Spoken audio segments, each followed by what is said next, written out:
Durant l'année scolaire 2015-2016, à l'école de Villard-de-Lans, on a connu 3 événements difficiles qui en fait concernaient des enfants, des agents et des parents.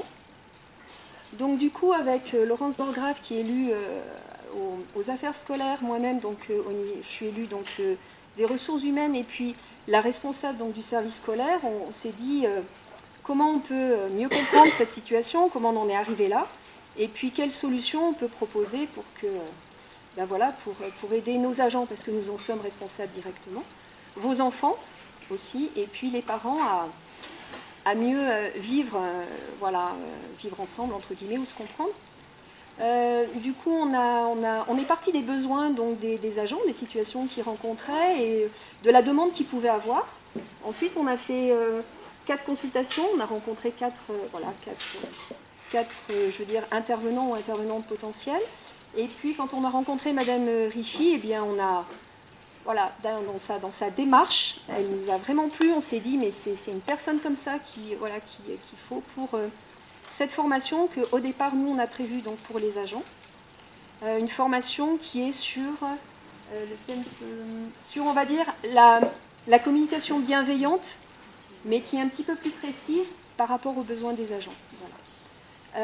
Et puis dans la conversation, Madame Riffi nous a proposé une conférence. Bon, au début, on s'est dit oui, et puis après, il y a des acteurs sur le territoire voilà. Et puis après, on a dit, lançons-nous, on a essayé de diffuser au maximum.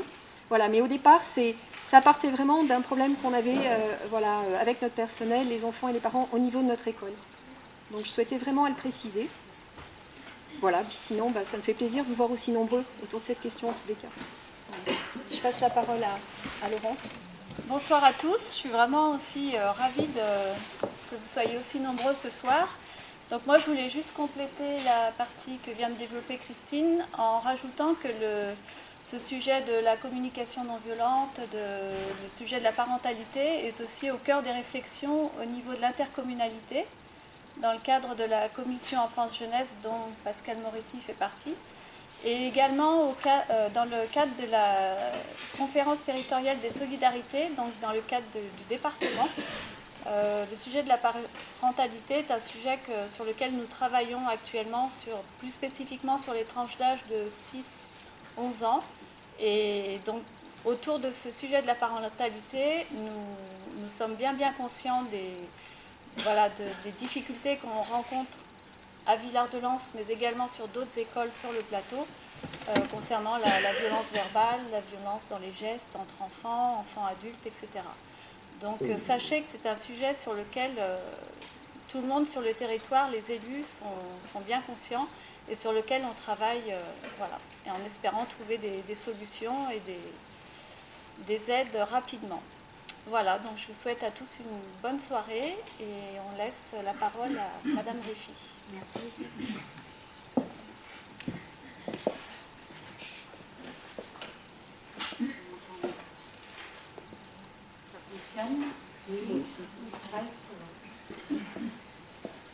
Bonsoir à toutes et à tous. Bonsoir. Avant de démarrer, j'ai envie de vous embêter.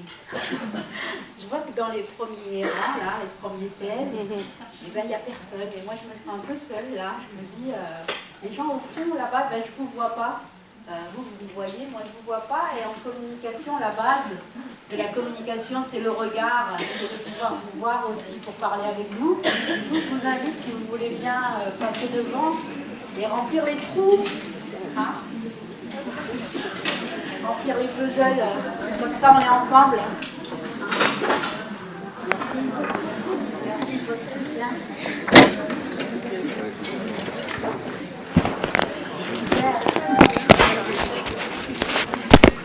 Il reste encore de la place. Les gens au fond aussi ne vous voient pas. Comme ça, c'est plus facile pour faire passer les micros, c'est plus facile de se regarder, de se voir, d'échanger. Parce que vous l'avez compris, on ne va pas faire une conférence où je vais parler pendant 2 heures et vous allez m'écouter. On va être ensemble et ensemble on va partager. Moi, je connais le quotidien du parent que je suis, je connais le quotidien des parents que je peux rencontrer, mais je ne connais pas le vôtre du quotidien. et on va partager. Ceux qui hésitent encore, il reste quelques places. Bienvenue. Merci de votre accueil et votre présence déjà est chaleureuse. Et je voulais vous remercier parce que lancer un événement comme celui-là à Villard-de-Lans et avoir autant de présence, j'ai envie de dire gratitude, quoi. Merci beaucoup. Donc je suis Aïcha Rifi. Je suis moi-même maman de 3 enfants. Mon aîné a 19 ans, puis j'ai 2 autres enfants de 12 ans et 10 ans. J'ai découvert l'approche Faber et Maslich, qui est le courant parler pour que les enfants écoutent, écouter pour que les enfants parlent, en tant que maman. Je l'ai découvert lorsque j'étais en congé parental de mon dernier enfant, qui aujourd'hui a 10 ans. Et parce que je suis aussi éducatrice de formation, je suis formée à l'éducation, à ce qui paraît. Et quand je me suis retrouvée en congé parental, je me suis dit, c'est pas possible, pourquoi c'est aussi difficile de s'occuper de ses propres enfants, hein? C'est soit je trouve une autre manière de faire, quelque chose qui me soutienne, autrement je retourne travailler avec les ados placés par l'aide sociale à l'enfance, c'est drôlement plus facile. Et c'est comme ça que j'ai découvert l'approche Faber et Maslich, qui s'appelle Parler pour que les enfants écoutent, écouter pour que les enfants parlent. Et ça m'a vraiment soutenue, aidée, accompagnée, moi et le père de mes enfants, dans le sens où c'est des outils concrets. Ça parle du quotidien des parents. Parce que je me suis rendu compte qu'il y avait beaucoup de concepts en tant qu'éducatrice que j'avais appris, beaucoup de choses au niveau psychologie de l'enfant, les sciences de l'éducation très passionnantes, très très intéressantes dans leur compréhension. Mais une fois que j'avais fini de fermer le bouquin, que j'avais compris le concept, on fait comment au quotidien? Concrètement. On a la liste de ce qu'il ne faut pas faire, parce qu'autrement on traumatise nos enfants. Mais on fait quoi? Alors j'étais bien contente qu'une amie me fasse découvrir cette approche qui arrivait tout juste en France il y a 9 ans de ça. Et lorsque j'en ai parlé autour de moi à des parents, ils ont vraiment trouvé ça super, ça les a vraiment aidés. Et lorsque j'ai repris le travail après mon congé parental, je me suis rendu compte que même auprès des adolescents que j'accompagnais, c'était vraiment très très soutenant. Ça venait changer la relation avec ces ados, avec l'équipe aussi. On rentrait dans une autre communication, une autre coopération qui était possible. On n'était pas que dans du dominé-dominant, on était dans du gagnant-gagnant. Et ça changeait vraiment les relations, quels que soient les enfants et les adolescents. Je ne dis pas que c'est facile et que c'est une baguette magique. Je dis que ça fait bouger les lignes.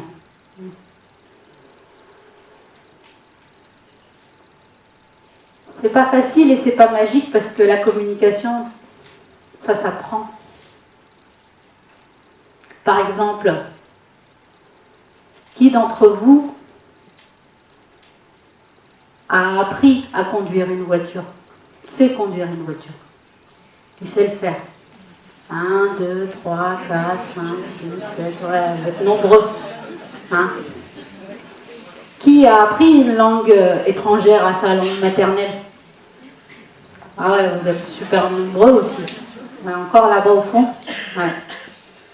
Qui sait servir d'un ordinateur, par exemple, d'une machine? Ouais. Un instrument de musique? Ouais, déjà moins. Comment vous avez fait? Comment vous avez fait pour y arriver à savoir faire? Vous avez appris? Et comment vous avez fait pour apprendre? Vous avez suivi des cours? Quoi d'autre? Vous avez pratiqué? Vous êtes trompé? On a répété? Quoi d'autre? Écoutez.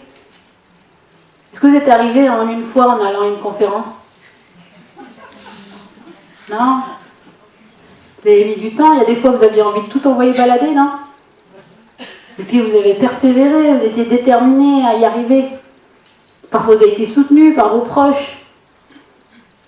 Puis un jour, c'est possible. Ça a été possible. Ben, la paix, c'est pareil. La paix, ça s'apprend. C'est pas naturel. Ça ne nous vient pas de manière innée à la naissance. Le petit homme, tout petit qu'il est, on le voit, hein, vous le voyez vous-même, hein, vos petits-enfants. Parfois ça mord, parfois ça tape. C'est inné. Donc la paix, ça s'apprend et ça s'apprend à tout âge. Ce que nous dit Thomas de Saint-Maur, que la paix, ça s'apprend. Alors pourquoi faut-il réfléchir aux paroles qu'on utilise avec les enfants? Est-ce que je fais mal les choses quand j'utilise mes bonnes paroles, ce qui me vient des tripes, ce qui me sort naturellement?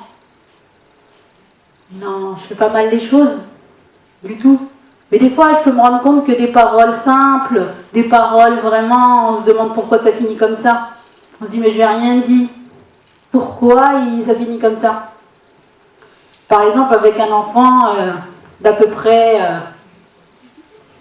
allez, 2 ans et demi, 3 ans, même 1 an et demi, à qui on va dire, allez, mange les carottes, c'est bon pour toi. Il nous dit quoi? Ah, mais si, mange, c'est bon les carottes, tu vas grandir, c'est bon, c'est bien, mange. Qu'est-ce qu'il dit?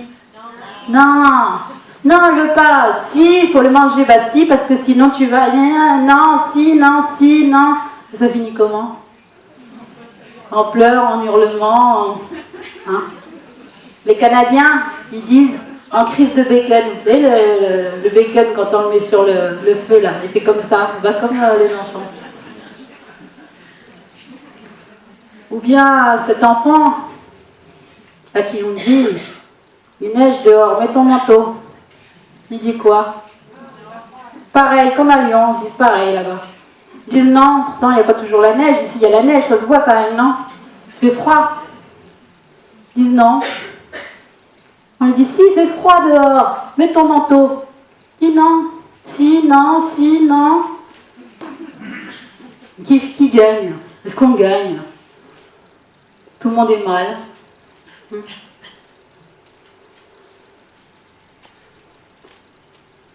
Ouais, ce que nous dit l'approche Faber et Maslich, c'est et qu'est-ce qui se passerait si seulement on pouvait reconnaître que l'autre, il a une vision différente de la nôtre.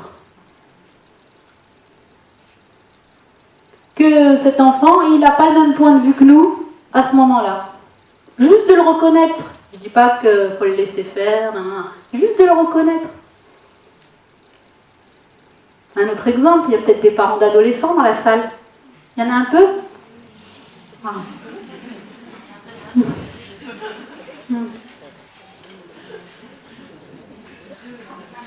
J'en ai un aussi.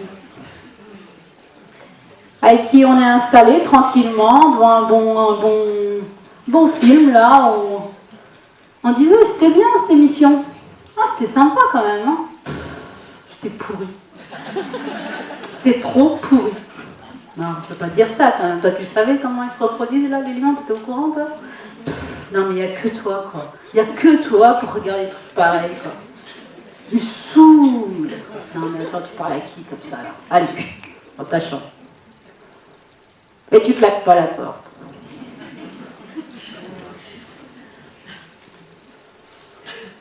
Il dit, qu'est-ce que je lui ai dit? Il n'a rien dit. Je lui ai dit que c'était super, il me dit que c'était nul. Je dis, ben non, c'était super, il me dit que c'était nul.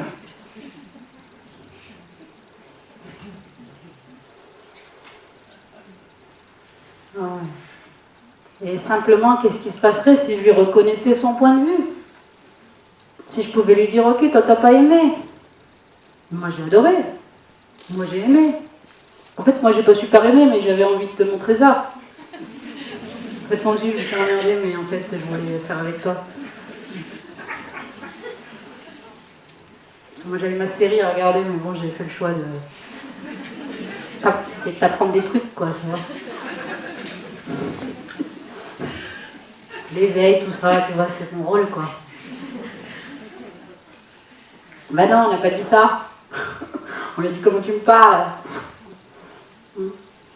Et on voit que c'est l'escalade, hein, on appelle en communication l'escalade, c'est-à-dire je rajoute une couche, il en rajoute une couche, je rajoute une couche. Hein. Et la seule réplique qui me reste, c'est moi mon père, ou moi ma mère, j'aurais jamais osé faire ça. Les jeunes d'aujourd'hui, ah ben moi, hein, si j'avais fait ça, je m'en serais pris une. Ah ouais. Il faudrait avoir peur pour appliquer le respect. Il faut avoir la trouille pour qu'on me respecte aussi, pour qu'on respecte mon point de vue. Et avec ce petit enfant qui me dit qu'il n'a pas faim, ou celui qui dit qu'il n'a pas sommeil, il dit mais si, il faut que tu dormes, il me dit non, il dit si, il me dit non. La question c'est juste qu'est-ce qui ça se passerait si simplement je pouvais lui reconnaître que lui, il n'a pas faim, alors que pour moi c'est l'heure de mon repas. Juste ça déjà, je ne dis pas qu'il va se mettre à manger, c'est pas ça que je suis en train de dire, mais déjà au niveau du stress que ça produit dans le cerveau de l'enfant, ce stress du non, tu manges. Juste de faire redescendre ce stress, le fait de lui reconnaître que toi en fait, tu n'as pas sommeil. Alors que moi je vois que tu as les yeux qui frottent, tu frottes les yeux, je vois bien que c'est long là, ça te fait pleurer. Et toi, tu me dis, t'as pas sommeil, t'as plutôt envie de faire autre chose. Moi, j'ai sommeil. Moi, j'ai besoin d'espace, d'air. Donc simplement, peut-être le petit outil de communication qui n'a l'air de rien, mais qui permet de prendre un peu de recul, prendre un peu d'espace et faire redescendre la pression à l'intérieur de l'enfant et dans la nôtre aussi, c'est simplement déjà de reconnaître le point de vue de l'autre. Déjà ça. L'enfant qui n'a pas froid, je trouve que c'est un bel exemple, parce que les enfants, ils sont dans l'instant présent, comme on dit. Ils sont là où ils sont. Si je vous dis, il fait froid dehors, vous mettez vos manteaux. Là, il ne fait pas froid. Ici, là, à l'instant présent, il ne fait pas froid. Il fait froid dehors, mais pas là. Parfois, nous, on est déjà à 3 km en avance, et les enfants, ils sont là. Ils sont juste là où ils sont posés.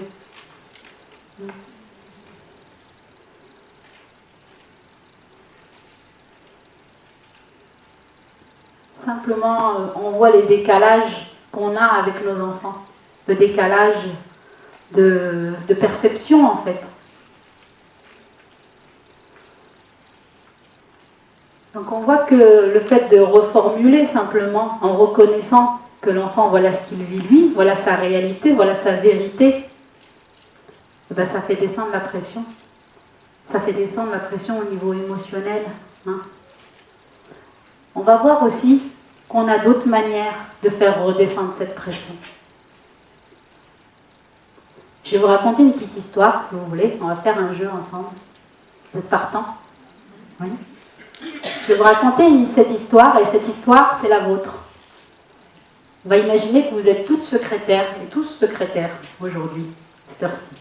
Et l'histoire que je vais vous raconter, elle arrive à vous. Et ensuite, on verra différentes manières d'accueillir les sentiments, les émotions, le vécu qui est le vôtre, et voir ce que ça vous fait. Donc, on imagine que vous êtes secrétaire. Donc, vous êtes au travail. Votre employeur vous demande de faire un travail supplémentaire. Vous avez l'intention de le faire immédiatement, mais à cause d'une série d'urgences, vous l'oubliez complètement. La journée a été si mouvementée que vous avez à peine eu le temps de manger à midi. Juste au moment de quitter le bureau, le patron vous aborde pour vous demander de lui remettre ce travail. En vitesse, vous tentez de lui expliquer que vous avez été particulièrement débordé aujourd'hui. Il vous interrompt. D'une voix forte et autoritaire, il s'écrie. « Je ne suis pas intéressé à entendre tes excuses. Pourquoi tu crois que je te paye? Pour rester assis sur ton derrière toute la journée ?» Et comme vous ouvrez la bouche pour parler, il ajoute « Gaspille pas ta salive. » Vos collègues font semblant d'avoir rien entendu. Vous finissez de ramasser vos affaires et vous quittez le bureau. En route pour chez vous, vous rencontrez un ami ou une connaissance à qui vous racontez tout ce qui vient de vous arriver. La personne, elle vous dit ça va, et vous lui racontez tout ce qui vient de vous arriver.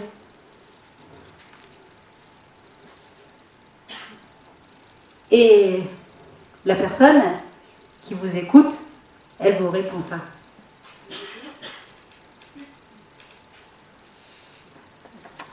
Tu n'as aucune raison de te sentir aussi bouleversé. C'est idiot de se sentir comme ça. Tu es probablement fatigué et tu donnes beaucoup trop d'importance à toute cette affaire.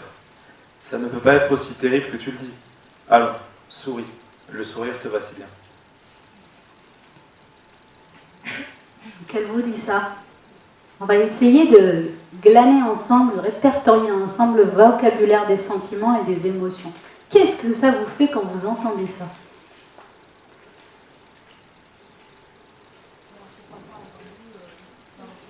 Ouais, on aurait besoin d'être entendu et c'est pas le cas. Donc ça, c'est un besoin d'être entendu. C'est quoi avant d'avoir besoin d'être entendu? Il y a une alarme qui sonne. Comment elle s'appelle? Un truc à l'intérieur qui se crispe. Oui? Ne pas le prendre personnellement. Alors, comment vous vous sentez? Ce serait de ne pas le prendre personnellement? L'émotion, ce serait quoi? Ne pas le prendre personnellement, c'est déjà le recul que vous avez par rapport à la situation. Vous voyez? C'est déjà un recul. Mais avant d'en arriver là, c'est quoi qui retentit dans mon corps? Comment ça s'appelle? La colère, la révolte. Voilà. La colère, la révolte, parce que j'aurais besoin d'être entendue. Est-ce qu'il y a d'autres émotions, d'autres sentiments? Oui. Ce qu'il dit, c'est idiot, non? C'est ça? Il dit c'est idiot à un moment. Et moi, ça me met mal à l'aise d'entendre ça. Ouais, ça met mal à l'aise. C'est une émotion. Alors, on a besoin de justice. Ça met mal à l'aise parce que j'aurais besoin de justice. Oui. Il n'a pas pris la mesure de la situation. Ça,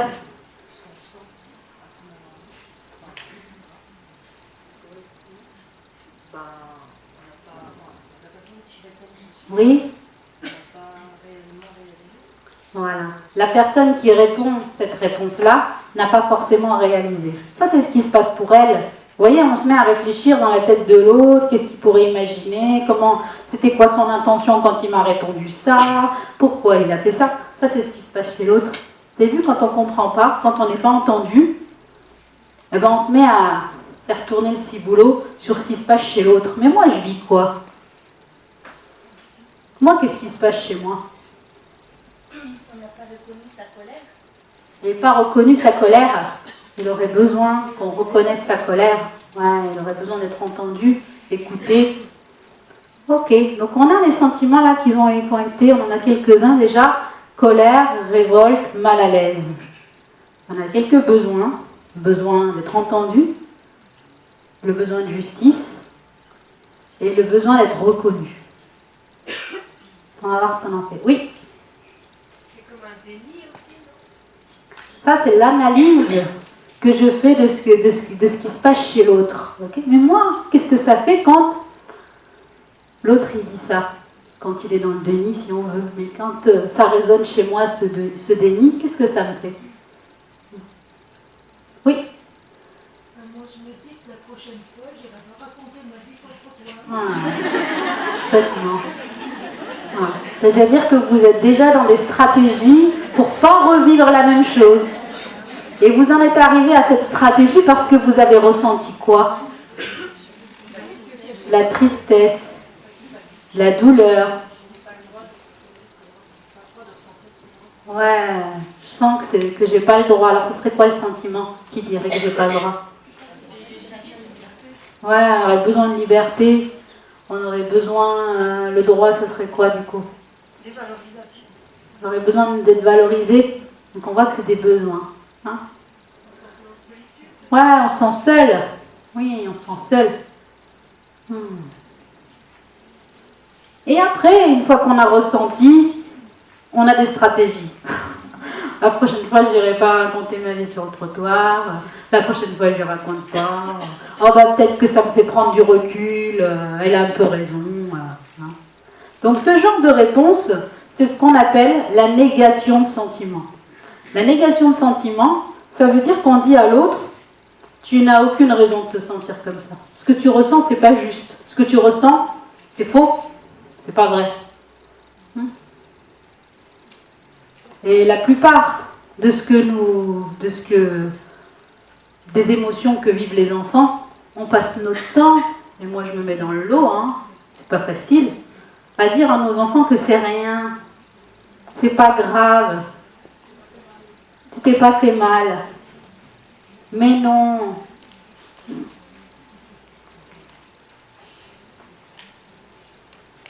Et après on cherche comment ça s'appelle quand on ressent comme ça. Parce qu'on n'a pas appris à ressentir, on nous a dit mais non, il ne faut pas ressentir. C'est notre héritage à tous, les émotions. On ne sait pas ce que c'est. Le vocabulaire des émotions qu'on va essayer de créer ensemble ce soir, c'est pas simple. À l'école, on ne l'apprend pas ce vocabulaire. Et on peut faire ce jeu avec toute personne, catégorie d'études concernées. Je l'ai fait avec des profs de lettres et je le fais avec d'autres personnes dans un hôpital, avec des gardiens, des surveillants. Et ben c'est pareil, le vocabulaire, on ne l'a pas appris. On a plein de mots, on a une langue française magnifique qui permet d'exprimer de manière juste énormément de choses, de manière très fine. Mais les émotions aussi, on a des mots, mais on a tout clôturé. Donc l'idée c'est de réapproprier le vocabulaire des émotions, de l'avoir en nous, le vocabulaire des émotions et le vocabulaire des besoins. Donc on va imaginer que vous êtes toujours là, dans la grande rue de Villard-de-Lans, avec votre histoire, avec votre secrétaire. Et cette histoire, elle vous arrive à vous et vous rencontrez une autre amie. Ici, vous recommencez, vous récidivez, qui vous y répond ça. Je vous fais passer les étiquettes, s'il y a des personnes qui sont gênées pour lire, juste vous me faites un signe comme ça, je sais que vous vous laissez tranquille. Okay. Écoute, la vie c'est la vie, les choses ne se passent pas toujours comme on le voudrait. Tu dois apprendre à accepter les choses comme elles sont, rien n'est parfait en ce bas monde. Comment on est avec cette réponse pseudo-philosophique? Effondré, frustré, énervé, waouh, là il y a du vocabulaire. Hein. Impuissant, ouais, impuissant. On se sent impuissant. Quoi d'autre? Déçu, ouais, déçu. Super. Bafoué. Et de quoi on aurait besoin? De soutien, ouais. Quoi d'autre? D'être consolé, oui, c'est un besoin. De compréhension, on aurait besoin d'être compris. D'empathie, ouais. Voilà, un gros câlin. Ouais. Mais comme vous avez besoin de tout ça, bah vous êtes comme moi, vous radotez quand vous n'êtes pas entendu répéter. Tu sais ce que tu devrais faire? Demain matin, tu vas directement voir ton patron et tu lui dis « Je m'excuse, j'ai eu tort ». Puis tu te mets aussitôt au travail et tu termines le jour même ce qu'il avait demandé. Ensuite, tu ne te laisses plus surprendre par les petites urgences qui surviennent. Et si tu es futé et que tu veux garder ton boulot, tu t'arranges pour qu'une chose pareille ne se reproduise plus. Oh là là, ça boum. Qu'est-ce que ça fait? Comment ça s'appelle? C'est abusé, mais qu'est-ce que ça me fait?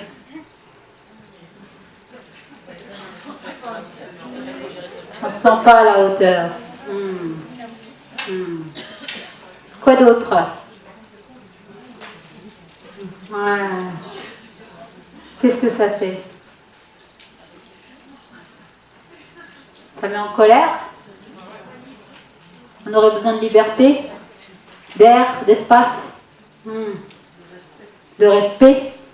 Ok. Ouais, bah figurez-vous que ça s'appelle le conseil. C'est ce que tu devrais faire quand quelqu'un commence par vous dire ça. C'est pas pour dire mais. Je vais te dire un truc. Là, mettez-lui un frein tout de suite qui va dire une connerie. Parce qu'en fait, le conseil, c'est toujours sympa d'avoir l'expérience de l'autre. S'il me parle de son expérience, pas de t'as qu'à faire ci, t'as qu'à faire ça. Et pourquoi tu ne ferais pas comme si? C'est toujours intéressant d'avoir une expérience de l'autre qui a vécu la même chose. Mais pas au moment où je suis en pleine crise émotionnelle. Pas au moment où je suis au bout de ma vie. Émotionnellement, je parle. Où je suis remplie de confusion, où je suis un peu perdue, où je comprends pas pourquoi il m'a dit ça. C'est pas le moment. Il y aura un jour où on pourra échanger nos expériences.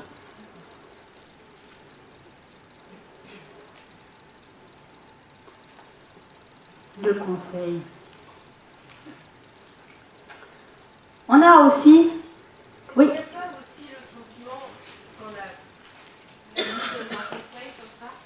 Est-ce qu'il n'y a pas aussi le sentiment que la personne qui reçoit le conseil a l'impression d'être mise dans le même sac que toutes les autres personnes finalement qui sont dans la ville et qui sont en France? Il dit, le monde il est comme ça, donc il n'y a pas l'unicité de la personne en fait. C'est-à-dire qu'elle l'écoute pas de manière unique, elle la met dans une généralité. Et ça fait quoi quand ça se passe comme ça pour vous? Ouais, j'aurais besoin d'être reconnue, c'est ça, de manière unique, de manière individuelle.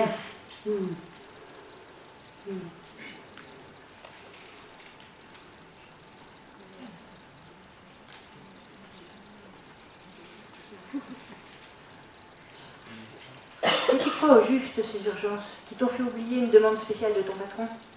Tu ne t'étais pas rendu compte qu'il serait fâché si tu ne te mettais pas à la tâche immédiatement? Est-ce que des incidents de ce genre s'étaient déjà produits dans le passé? Quand il a quitté la pièce, pourquoi tu ne l'as pas suivi pour essayer de lui expliquer toute l'affaire? Qu'est-ce que ça fait les réponses questions?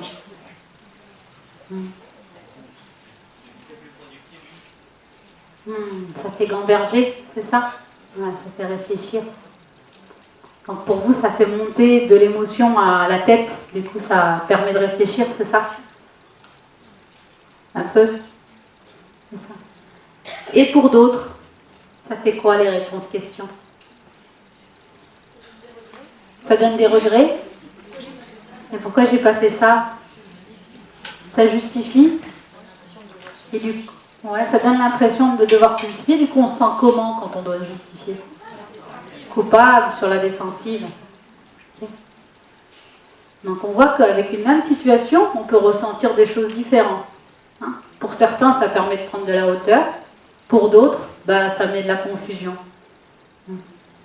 C'est juste que on n'est pas touché de la même façon avec une même situation. C'est ok.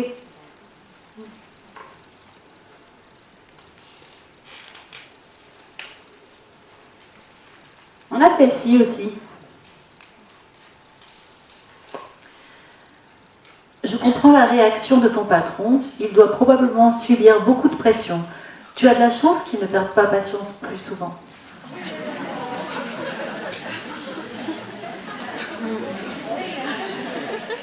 Comment on se sent? Comment? Lassé? Cassé. Alors, il y avait une simple réponse, à mon avis. C'était de reconnaître sa colère de départ. C'est juste ça. Et non, il a fallu qu'on reconnaisse la part de l'autre. On le fait aussi, non? Quand notre enfant arrive avec un mot dans son carnet de liaison, on dit, moi je comprends ton prof. Si t'en es arrivé à te mettre un mot, c'est que c'était pas la première fois qu'il te demande de te taire. Et tu vas pas me dire le contraire.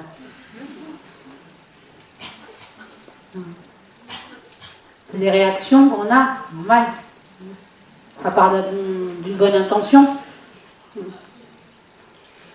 Parce que ça nous touche, parce que ça nous touche. On reviendra dessus.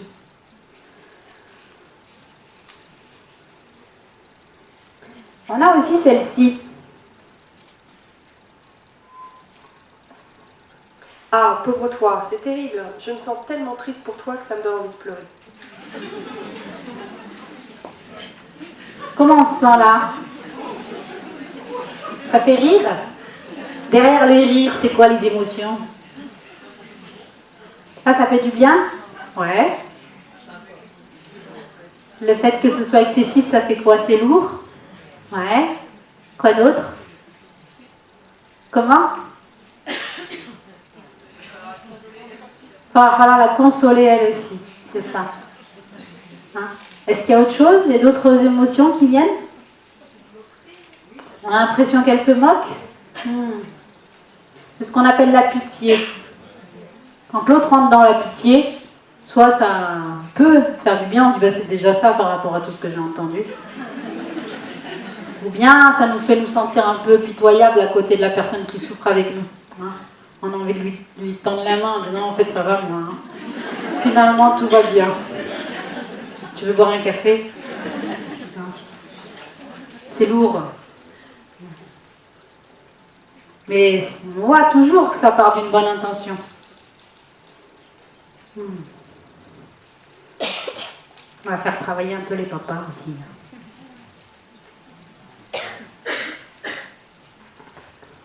Si ça te dérange à ce point-là, c'est en fait parce que le patron représente une figure paternelle dans ta vie. As-tu pensé à ça? Dans ton enfance, tu étais probablement inquiète de déplaire à ton père. Puis, les réprimandes de ton patron t'ont rappelé tes anciennes peurs de rejet. Pas vrai?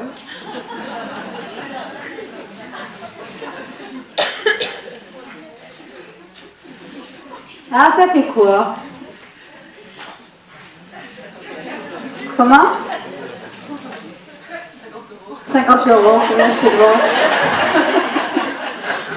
Psychologue bénévole. Comment on se sent? Comment ça s'appelle? Ce qui fait rire, en fait, cette mal à l'aise, ça fait mal à l'aise. Qu'est-ce que ça fait d'autre? On se sent rabaissé. Ouais. On se sent démuni parfois. Voire même en colère. On se sent triste. De quoi on aurait besoin? Comment? D'un vrai psy. De soutien alors. Hein? D'authenticité. Sincérité. Ouais, sans intrus. C'est intrusif. Et quand c'est intrusif, ça me fait quoi?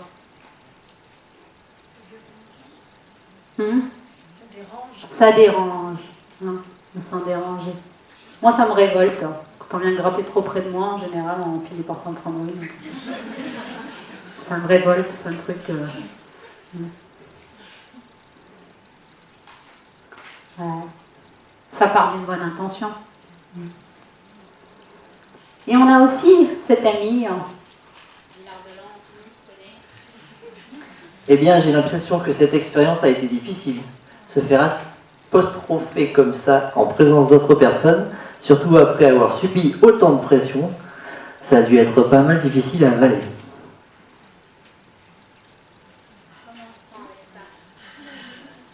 Soulagé? Ouais. Quoi d'autre? On est sans reconnu, notre besoin de reconnaissance qui vient se nourrir. Je me sens soulagée parce que ça vient nourrir un besoin de reconnaissance. Rassurée, je me sens. Le besoin d'être rassurée vient se nourrir aussi. Quoi d'autre? Entendu, voilà. Tous ces besoins qui viennent se nourrir aussi. Je vais vous la relire et regarder dans votre corps comment ça fait. Juste à l'écoute de votre corps. Des tensions, je veux dire, quand je dis votre corps. Tensions. Qui sont là avec toutes ces phrases qu'on a lues. Eh bien, j'ai l'impression que cette expérience a été difficile. Se faire apostropher comme ça, en présence d'autres personnes, surtout après avoir subi autant de pression, ça a dû être pas mal difficile à avaler. Ça soulage. Ouais. Hein? Moi, c'est pas la première fois que je le fais, ce jeu. Et à chaque fois, ça me fait respirer. Ça me met de l'air. Hein. Est-ce que vous avez senti quelque chose comme ça? Hein? Ça détend. C'est quand on vit une émotion intense comme ça, ben comment on se sent? On se sent tendu. Ça fait des tensions. On le voit avec les enfants quand ils sont en colère. Vous voyez comment ils se tendent comme ça? Quand ils sont tendus. Quand ils sont tristes, ils sont tout tendus. Angoissés, ils sont tendus. Et du coup, on va agir avec les mots sur le corps pour détendre. Hein? Et c'est les mots qui viennent détendre le corps. Donc, qu'est-ce qui s'est passé là? La personne, l'ami, il est juste venu poser un miroir en face de ce qui se disait déjà. Il a juste reformulé avec ses mots ce qui se disait. Il a accueilli l'émotion, comme disait la dame tout à l'heure. Il a reconnu ce qu'elle vivait. Il y aura un temps où elle va aller chercher des solutions. Mais pour l'instant, il s'agit de détendre le corps. Et de créer cette détente, ça s'appelle l'empathie. Et l'empathie, c'est un besoin. On a besoin d'empathie. On a besoin d'être reconnu dans nos émotions, dans ce qu'on vit, dans ce qu'on traverse. Qu'on soit petit, bébé, qu'on soit adolescent ou qu'on soit adulte. On va juste mettre l'empathie au service de l'âge de l'enfant et de ce qu'il peut comprendre. Et l'empathie, ça passe par des mots en reconnaissant le vocabulaire de ce que l'autre est en train de vivre à l'intérieur de lui. Pouvoir dire, ouais, j'entends que c'est de la tristesse qui traverse là. Ben, ça reconnaît. Ouais, j'entends que tu aurais vraiment besoin de jeu et de t'amuser. Alors que moi, j'aurais besoin de repos, ça me rendrait vraiment service si tu pouvais jouer dans ton lit ou te reposer dans ton lit.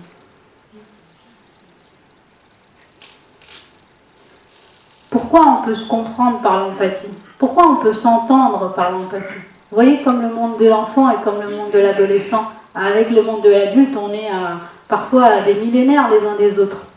Parce que si on essaie de se comprendre cérébralement, par la logique, on n'y arrive pas. Parce qu'on a notre logique, ils ont la leur.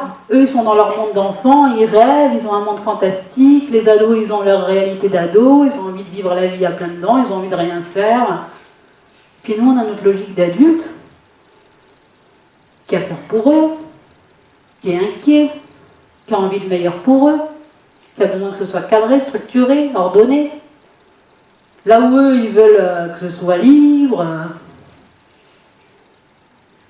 Et du coup, si on n'utilise que le cérébral, la compréhension, ça aide. Mais parfois, ça ne suffit pas, parce que ça joue au niveau émotionnel. Et le seul endroit où on peut se rencontrer, c'est les sentiments et les émotions. Pourquoi on peut se rencontrer? Parce que c'est les besoins fondamentaux de tout être humain. On est tous faits pareil.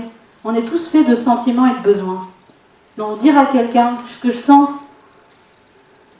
c'est que tu as vraiment de la peine que ta maman elle soit partie là.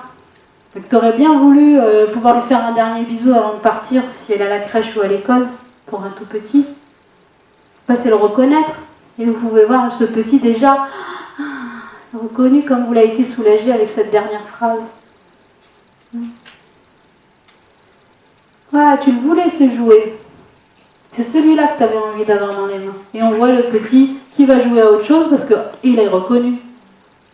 On a juste mis un miroir sur ce qu'il est en train de dire avec son corps comme ça.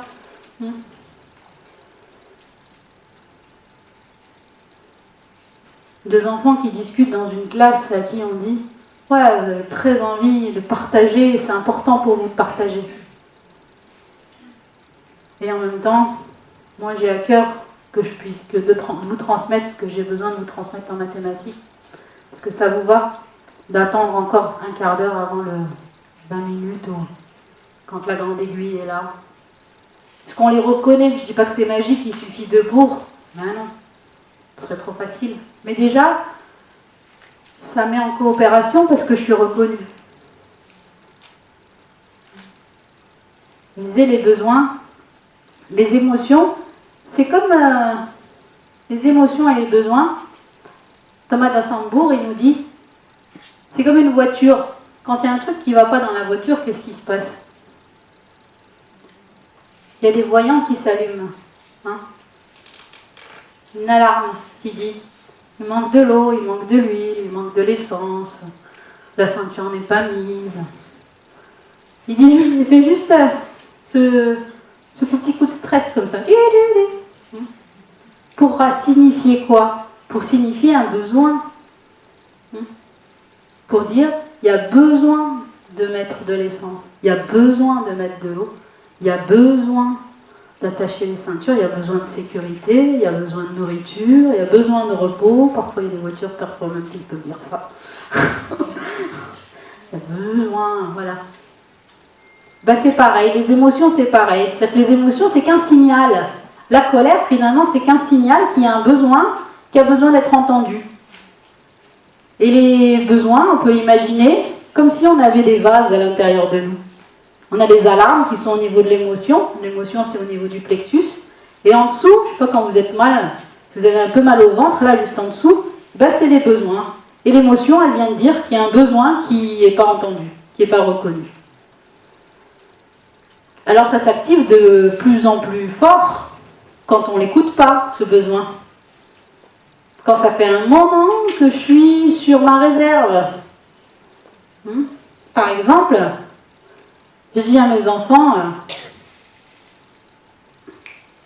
je suis avec des enfants dans mon travail et je leur demande de ranger les jouets. En fait, ils continuent à jouer et puis finalement, c'est moi qui les range. Je leur demande de ramasser les vestes là par terre. Ah, ils le font pas, il y en a un ou deux qui veut bien, qui a pitié de moi, mais voilà, je le fais, allez, je le fais. Je rentre chez moi, je demande à mon mari, alors les vacances, t'as pensé à organiser, comment on fait? On part ensemble. Il dit ouais, puis il se remet sur son ordinateur. Je me dis non, ok, ce soir. Et puis le lendemain, je reviens du travail. Je retrouve les vestes de mes enfants par terre, les chaussures par terre, et qu'est-ce que je fais là? Je pète un plomb. Je pète un plomb. Parce que ça fait un moment que j'ai besoin d'être entendue. J'ai besoin d'être écoutée aussi. Il y en a deux des vases. J'ai besoin d'être comprise. Et que j'en prends pas soin personnellement, puisque j'exige rien finalement. Enfin, je m'impose pas vraiment, je demande, et puis je dis pas vraiment que c'est important pour moi. Allez, je le fais. Ah, je refais le repas ce soir. Oh, ils sont partis, ils n'ont pas débarrassé la table, c'est pas grave. Ah ben, je leur dirai, et puis ça passe. Jusqu'au moment où je pète mon plomb.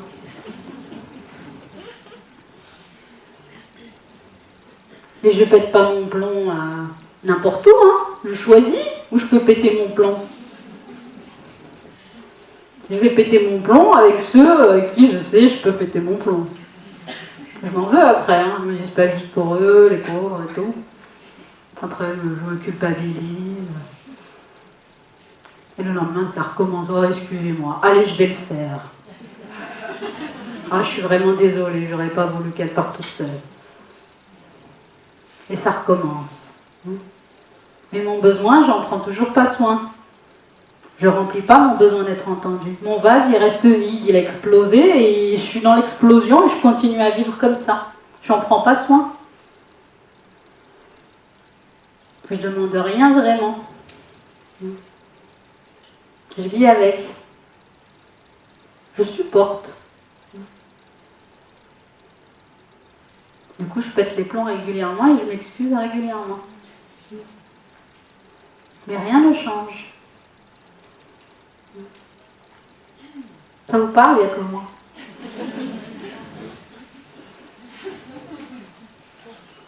Alors comme on choisit avec qui on pète un plomb avec les gens qu'on sait que la relation elle est solide. Souvent. Pas toujours, mais souvent.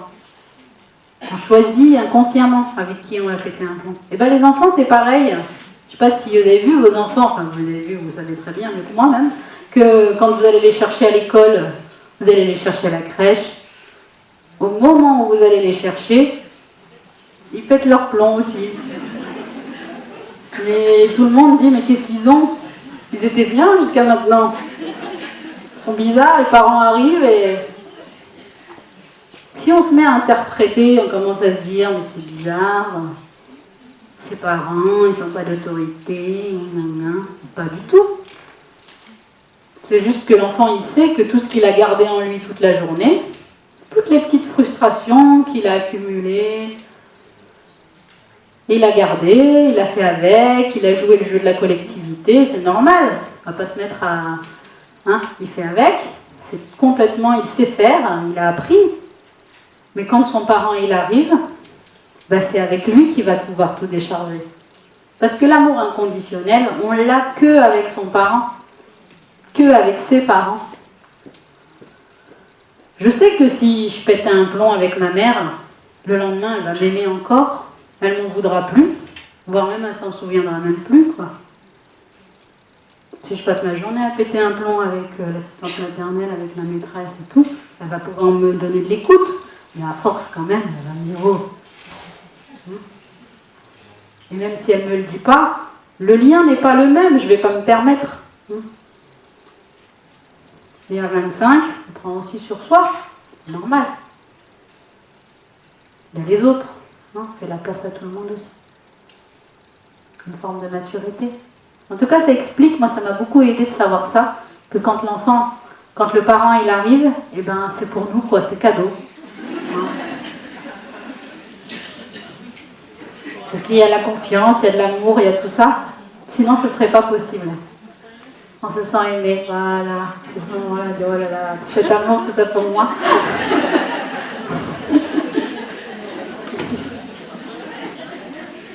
Honoré, voilà. Soyez honorés. Voilà. Voilà, juste pour vous faire un... C'est la base de la communication non violente, en fait, du courant de Marshall Rosenberg, c'est reconnaître que derrière les actes, derrière les comportements, il y a des sentiments et des besoins.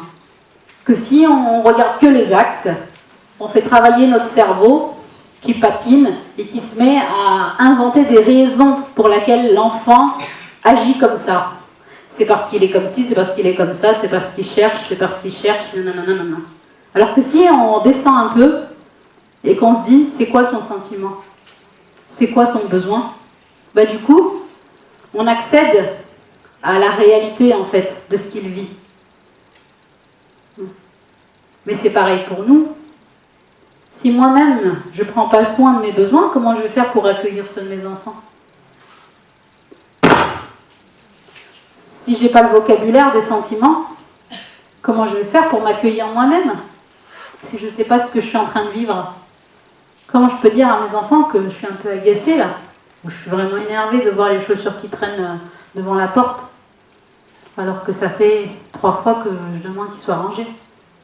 Si je ne sais pas comment ça s'appelle, qu'est-ce que je vais dire? Je dis quoi à ce moment-là? Tu m'énerves. Quoi d'autre? Il y en a marre. C'est toujours pareil. C'est toujours la même chose. Je ne sais pas faire. Qu'est-ce qui m'a donné un enfant pareil? Et combien de fois? Et quelle idée? Pourquoi? Parce que je ne sais pas dire comment je ressens. Du coup, c'est ma tête qui se met à parler, parle dans la tête en fait. Toutes les pensées. En communication non violente, on appelle ça le chacal, celui qui pense. Il est dans les reproches, les accusations.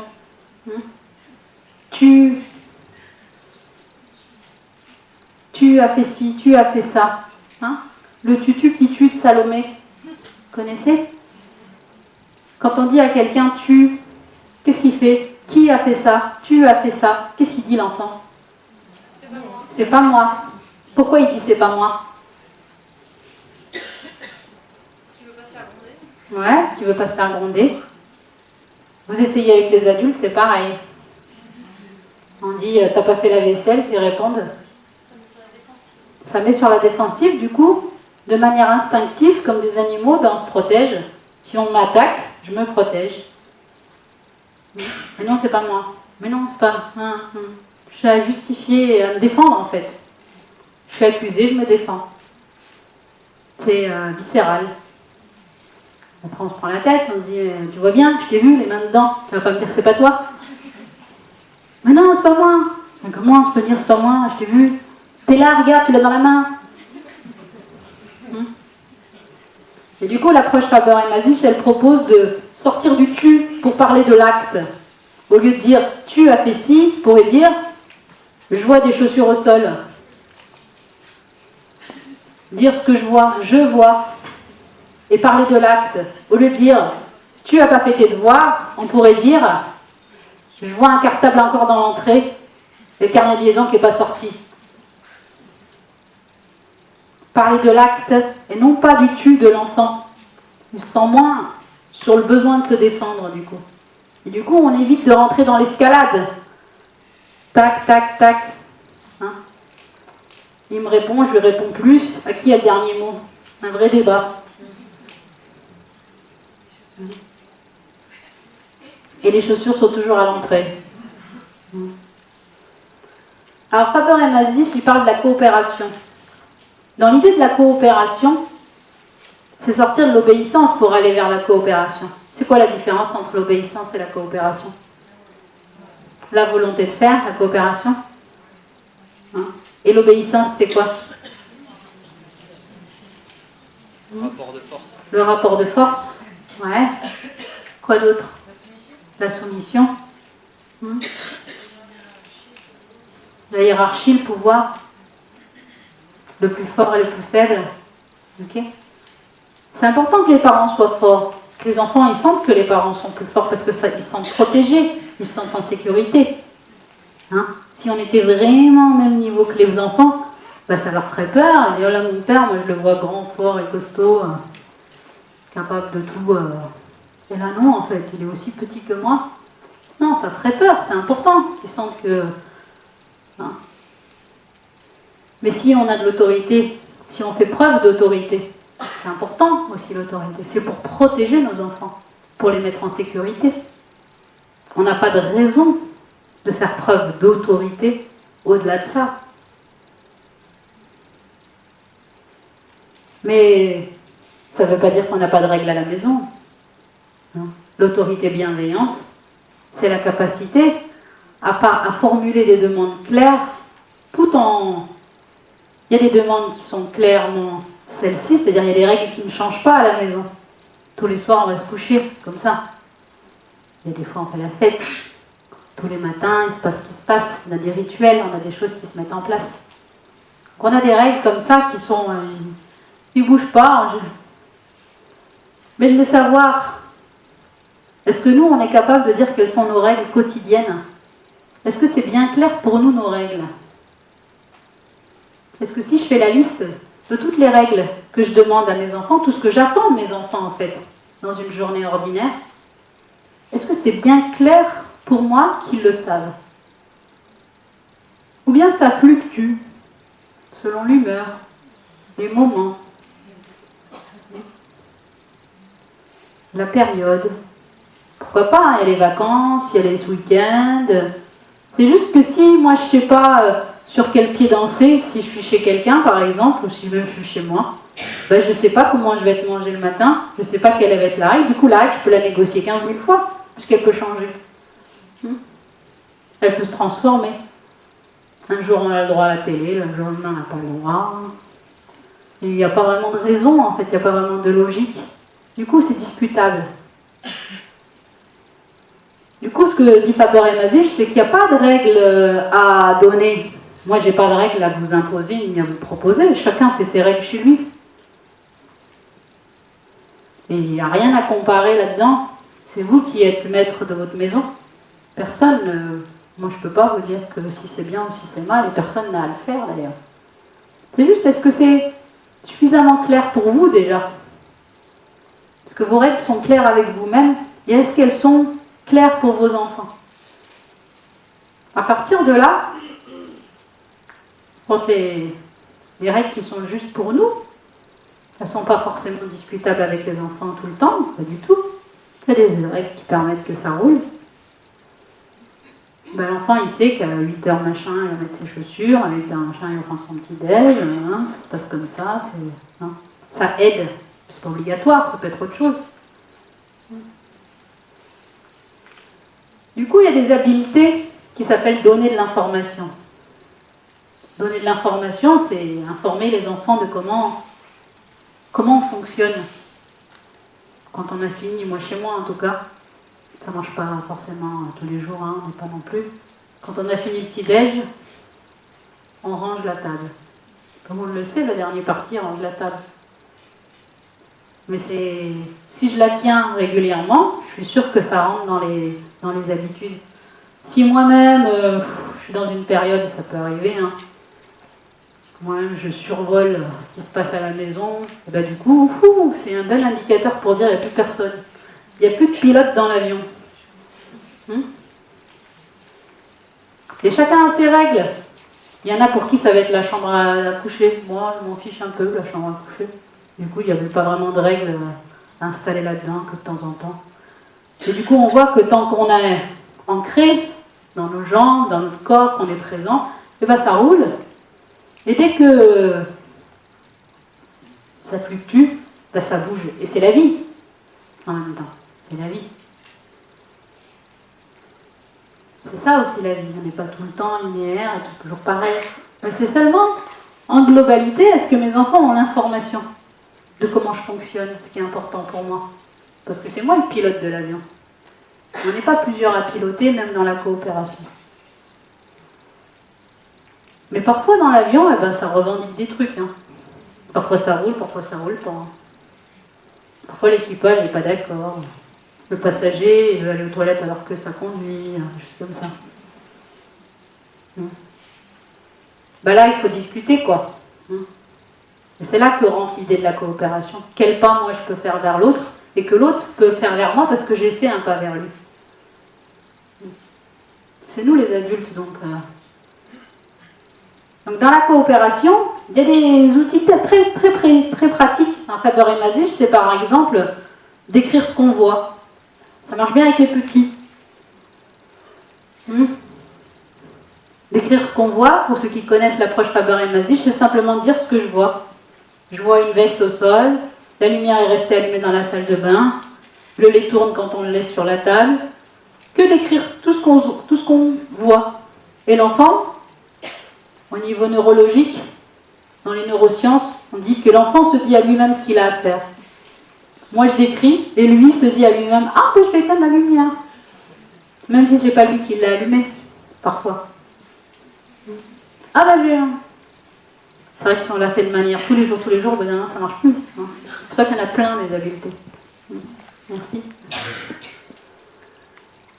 Donc on a dans la coopération donner de l'information, on a d'écrire. La description, ça revient de manière récurrente parce que ça permet de sortir du tu.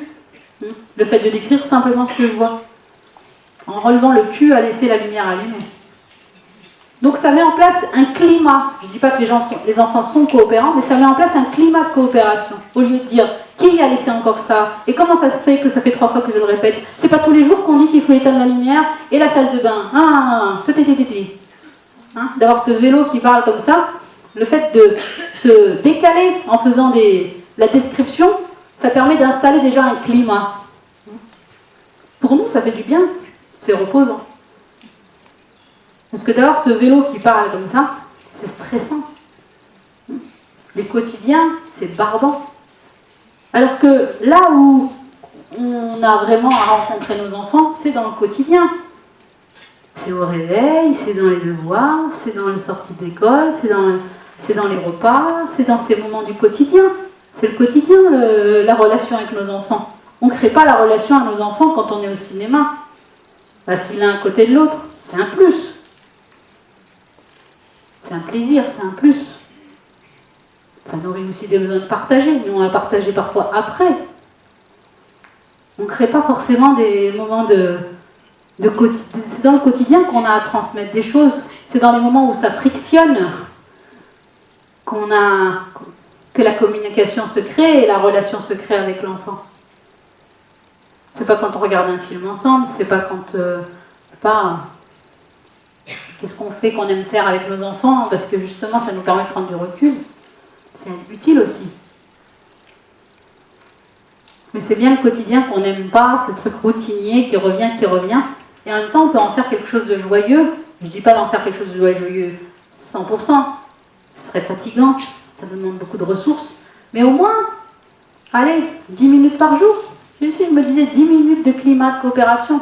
J'essaye. Docto disait 15. Filiosa a rétréci à 10. On n'est pas à la même époque. Hein. On a aussi moins de temps, on a des vies plus stressantes. C'est une réalité. Et pour pouvoir penser ce projet-là, moi souvent je dis comment on fait avec nous-mêmes, nous les parents. On a des vies stressantes, ouais. Où il faut aller vite. Hein? Penser à plein de choses, tout en même temps, t'organiser.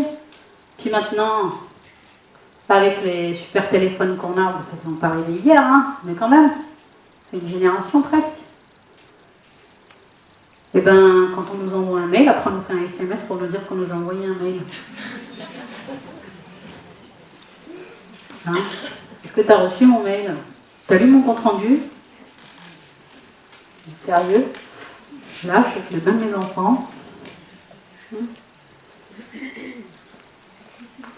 On doit être hyper présent tout le temps, et ça s'accélère, et la vie va vite. Et cette accélération, émotionnellement, pour nous parents, c'est pas facile, c'est pas simple, parce que ça s'accélère à l'intérieur de notre corps.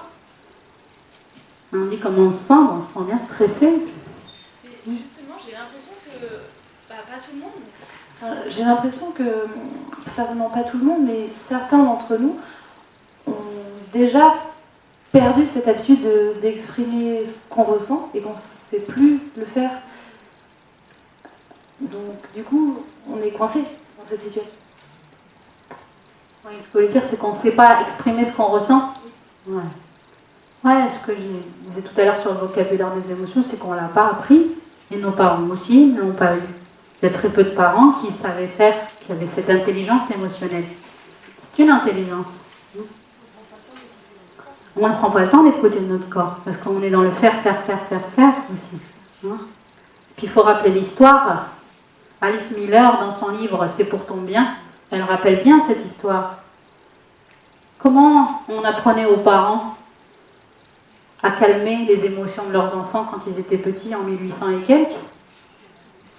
On leur demandait, sûrement, était demandé d'installer la peur à l'intérieur de l'enfant, d'installer suffisamment la peur pour qu'il se rétracte, hein, que l'émotion, il la gobe, elle se fige. Et pour ça, on demandait de secouer le berceau contre le mur, de secouer le berceau suffisamment fort pour créer cette... Et c'est là d'où on vient, c'est notre histoire. Hein. Le « tu vas pas pleurer pour ça » n'est rien à côté de d'où on vient, c'est notre héritage. C'est pour ça que c'est pas facile pour nous d'exprimer nos ressentis. Et à l'école, ce qui était demandé, c'était que l'enseignant mette en place un climat de peur. Donc il jouait de la peur. Hein? Moi je me souviens, même mon père qui disait « Il a même pas peur de moi ». Cette phrase. Il a même pas peur de moi. Ça veut dire que pour lui, pas d'autorité, quoi. Et que l'autorité et la peur étaient liées.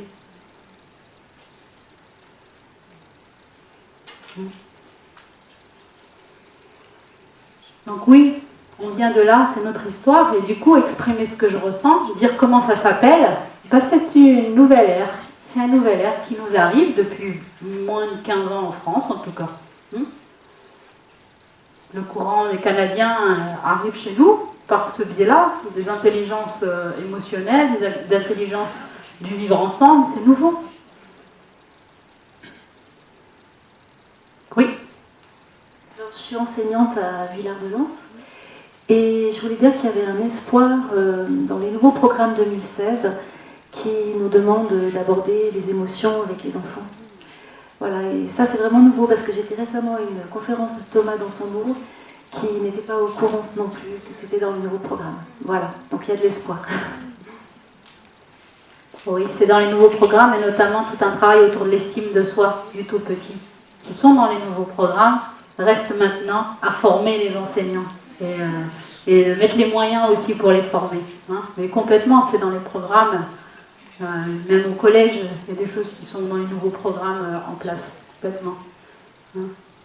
Mais c'est pas naturel, donc il faut aussi se former soi-même pour pouvoir le transmettre aux enfants. Que ça vienne par les parents, c'est chouette, mais parfois on forme les enseignants aussi. Et ils nous disent, c'est chouette, on met des trucs super en place en classe, et quand ils arrivent à la maison, on dit ne pleure pas, tout ça. Et le contraire, c'est possible aussi, on anime des ateliers pour les parents, et quand ils arrivent à l'école, la maîtresse elle dit, tu vas pas chouiner, tu vas pas faire ton capricieux, Donc il faut, ensemble, parents, enseignants, corps professionnels, hein, on est tous dans le même sac en fait. Il n'y en a pas qui savent et il y en a qui ne savent pas, on a tous à apprendre. Et dire que la faute c'est l'autre, c'est facile. Si je commence par moi, ce sera déjà ça. Si je fais déjà chez moi, ce sera déjà ça. Ce sera déjà énorme.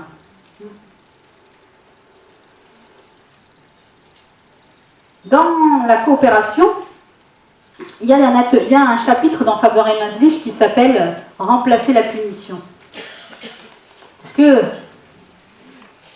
quand les problèmes sont récurrents, on voit qu'il y a des choses qui roulent à la maison, puis il y a des trucs qui reviennent. Hein.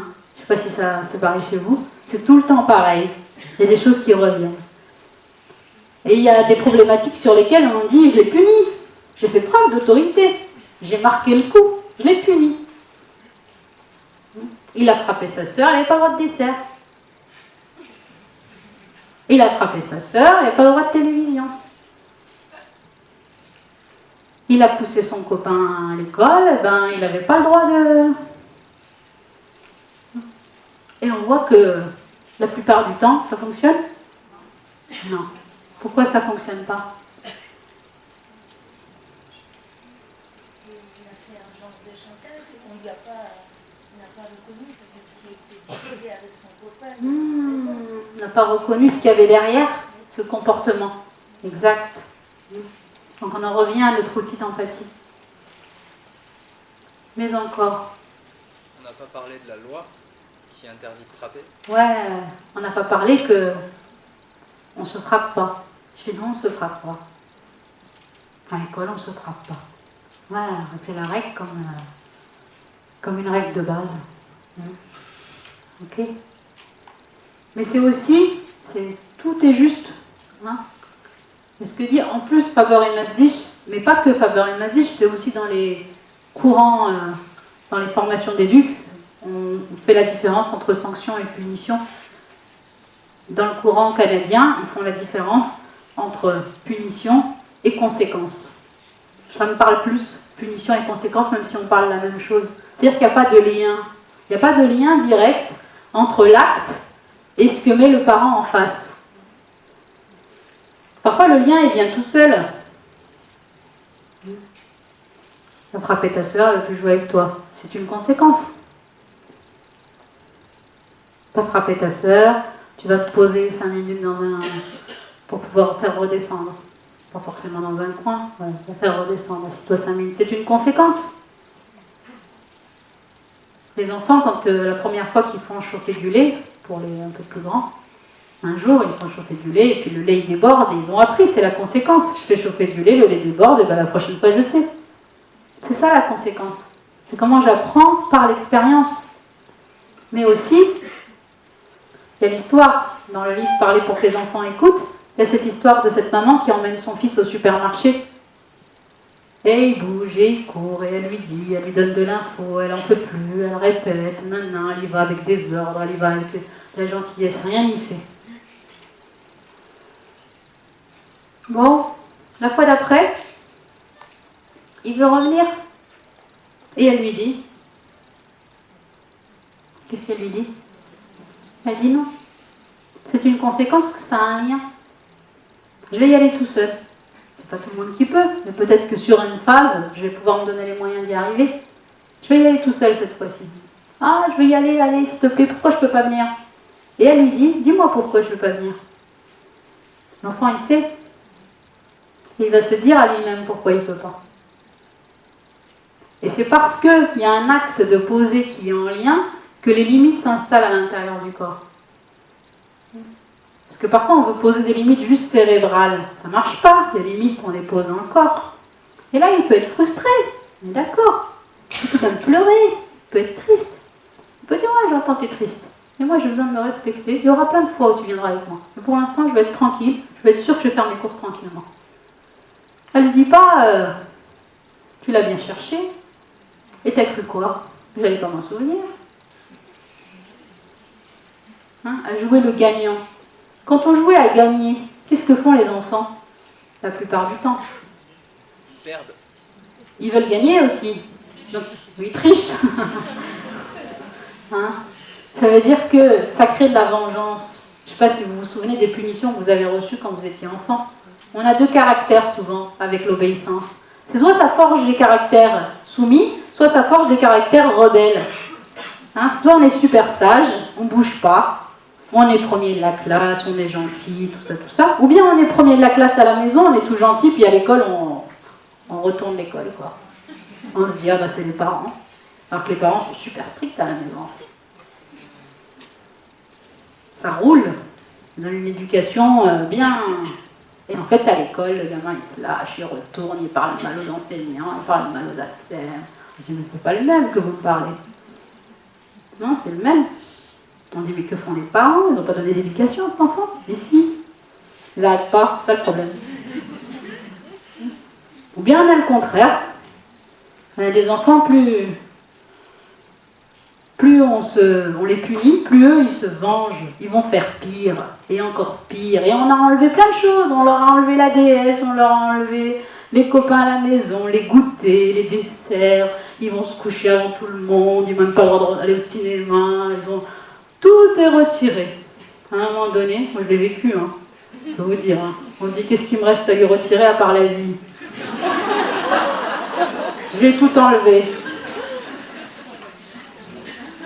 Ah bah je gagnais pas, hein. J'avais l'impression de gagner sur le coup parce que j'en ai rajouté une.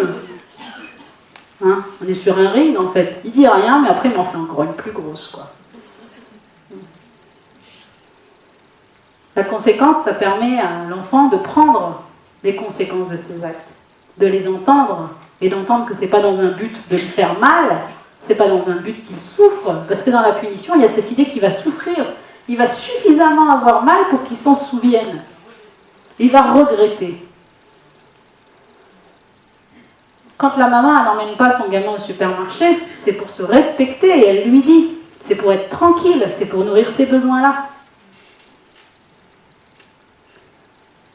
Ou par exemple, un papa qui retrouve sa scie toute rouillée.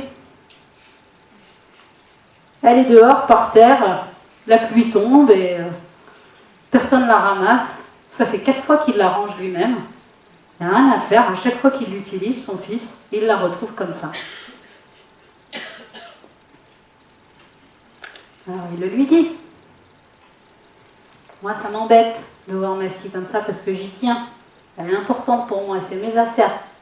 Si tu veux te pouvoir garder la chance de t'occuper de mes affaires, de te servir de mes affaires, je te demande de les ranger après.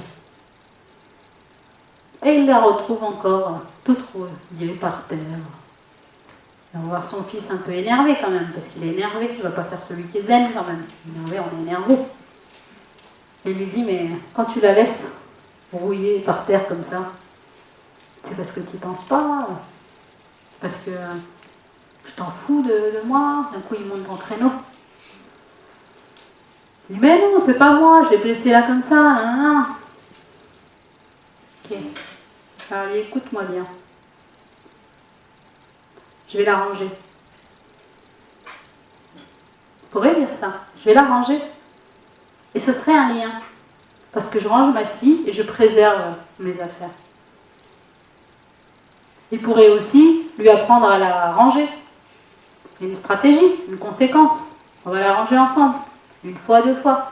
Mais la 3e fois, je récupère mon bien. Par contre, il n'y touche plus jusqu'à qu'il revienne me le demander. là je la mets à l'abri. Et quand il revient me demander, on écrit les règles ensemble, ou bien si je suis encore en colère, je peux dire non, je suis pas prêt là pour l'instant. J'ai encore besoin de temps. On en reparle d'ici un mois. Parce que moi, c'est tout ce qu'il me faut pour décompresser. Et ensuite, on peut en reparler. J'avais ma fille l'autre fois, la semaine dernière, qui a 12 ans, qui veut aller à la bibliothèque avec sa copine, mercredi après-midi.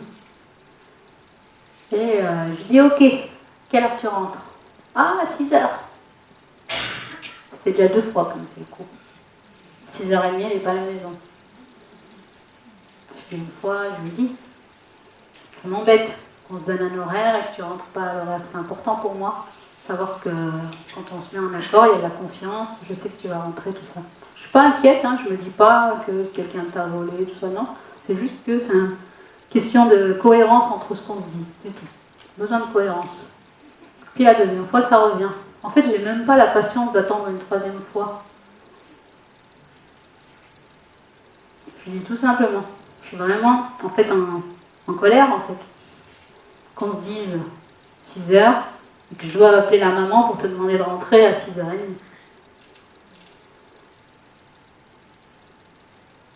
Comment on fait? Comment on va faire?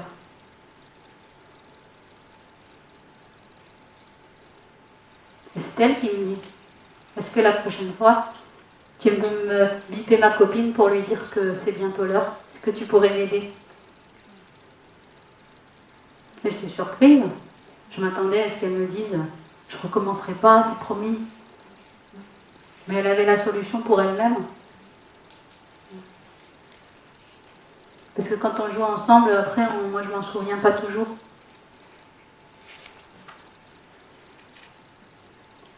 Je vais réfléchir si j'ai envie de m'occuper de ça.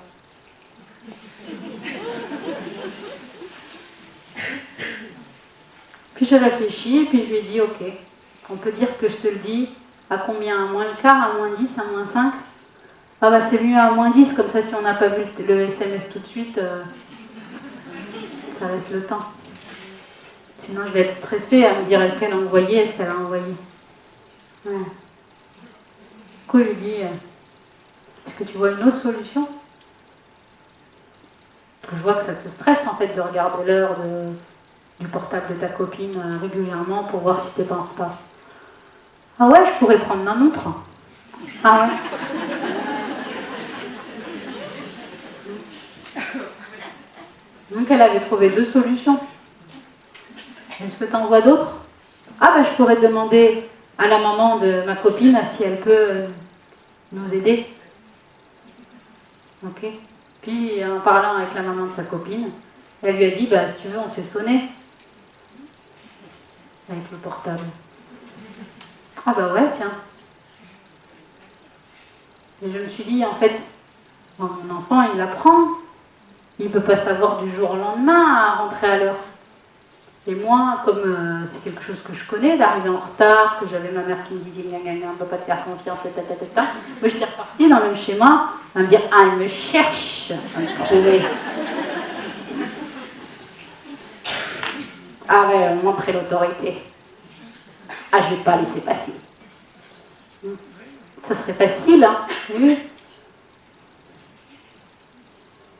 Et on peut voir que, en faisant confiance aux enfants qui ont la solution, et que c'est un problème par contre. J'ai un problème, je ne peux pas vivre avec ça. Attendre que ma fille rentre quand elle en a envie. Ça me pose problème personnellement, ça peut ne pas vous poser de problème à vous, c'est ok. Mais à partir du moment où ça me stresse, ça me crispe, j'en fasse quelque chose. Donc entre obéissance et autorité bienveillante, vous voyez la nuance.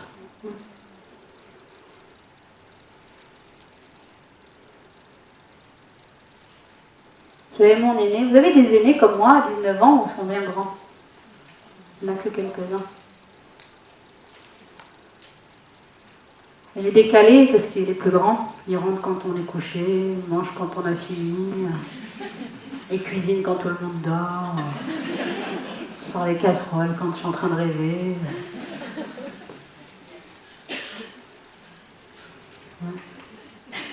Comment on cohabite? Alors j'avais le choix, hein, lui dire écoute, t'es chez moi. Et je te rappelle que si t'es chez moi, ça se passe comme ça, le repas c'est 19h, on est couché machin, si tu veux rester traîné, il n'y a pas de problème, mais à 23h, il n'y a plus de clé qui passe par la porte, cling cling machin. Ou bien, essayer de voir avec lui comment on peut cohabiter. Parce que c'est une transition, c'est juste un passage, ce moment de flottement. Et quand ça se passe, on se dit, mais ça va jamais s'arrêter, ça va être comme ça pendant 25 ans, il compte partir quand?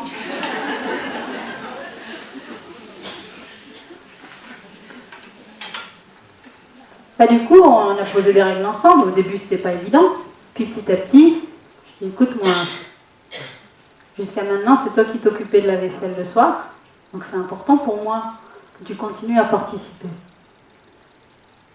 C'est important pour moi que quand on dort, on puisse dormir, mais en même temps, c'est important pour moi que tu puisses te respecter toi aussi dans ton rythme. Hein, tu vas à la salle de sport quand nous on dort, tu vas jouer au foot quand... Et du coup, on a trouvé, c'est que je lui prépare un repas, il rentre juste dans la cuisine le prendre et il va manger dans le salon, il le remet dans la vaisselle, il fait la vaisselle plutôt le matin, plutôt le samedi, plutôt que machin. Il a rajouté des choses à faire qu'il ne pouvait plus faire parce qu'il ne fait pas la vaisselle tous les soirs, sinon il nous réveille. Donc on a réaménagé, mais avec lui. Sinon ça aurait été la guerre tous les jours. Mais parfois on fait la guerre tous les jours. Et puis on se dit, tiens, il n'y a pas une autre méthode. Ça s'appelle l'expérience. Et on a fait la guerre aussi, puis on s'est dit, il n'y a pas une autre manière de faire. Parce que la paix, ça s'apprend. Au début, faire la guerre, c'est facile. Hein. On sait faire la guerre.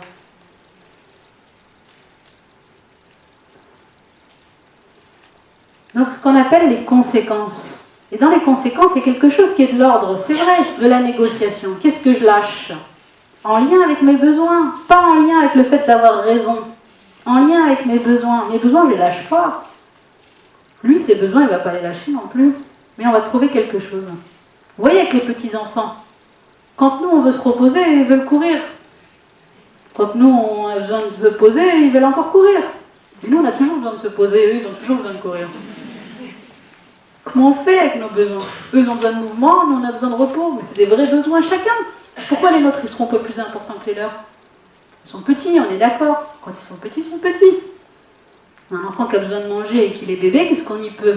Il ne va pas pouvoir négocier. La faim est la faim. Il va se crever de faim, franchement. Et après, ils grandissent, les enfants. Et puis, ils peuvent attendre. Et là, on peut discuter les besoins. Ok, tu as besoin de mouvement, tu as besoin de courir. Moi, j'ai besoin de repos. On se donne encore temps. Et les petits-enfants, ils peuvent attendre 10 minutes, un quart d'heure. Ils ne peuvent pas attendre 2 heures. Et régulièrement, qu'est-ce qui fait qu'on a du mal à s'entendre? C'est ces questions de besoin qui ne se répondent pas au même moment. Quand moi j'ai envie de marcher, eux, ils veulent rester tranquilles à la maison. On peut se dire, on va rester tranquille un peu, puis après on va aller marcher. Ce qui fait rentrer dans l'escalade, dans le jeu de ping-pong, c'est quand je dis c'est moi qui ai dit, c'est moi qui commande, c'est maintenant. Et là on voit que vous voulez gagner. Vous voulez avoir raison. Mais en fait, est-ce que c'est vraiment efficace?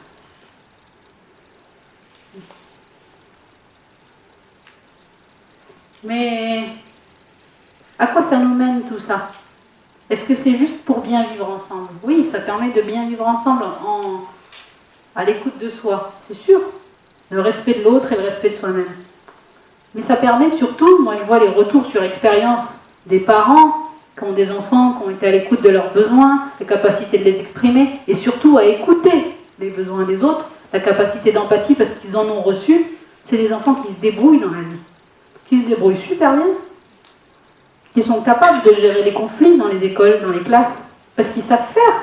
Ils ont vu les parents faire avec eux-mêmes, par mimétisme. C'est rentré, et ils l'ont fait avec leurs frères et sœurs. Donc c'est très facile pour eux.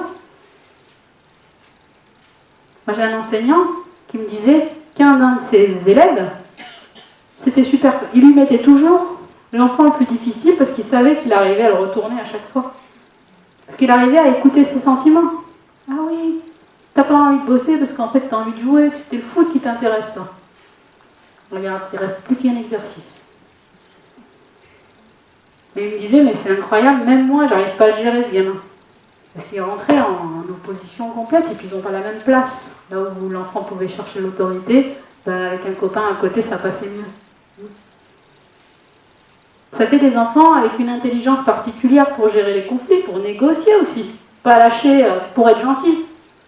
Je vais lâcher parce que c'est juste pour moi ou parce que je suis touchée par ce que tu vis. Je ne vais pas lâcher juste pour être gentil, pour être poli. Combien de choses on fait dans notre vie parce qu'on est gentil et poli? Je ne dis pas que la gentillesse c'est mauvais, c'est une belle qualité la gentillesse. Hein? Comment? C'est la juste mesure.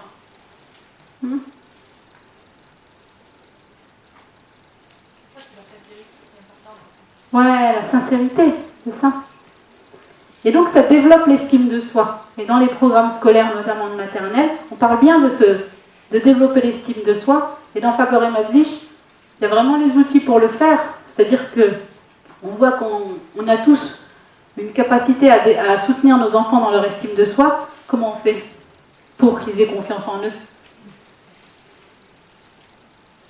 Quel est l'autre outil qu'on utilise tous? L'encourager, ouais. La confiance. La confiance. Et comment on fait pour leur donner confiance?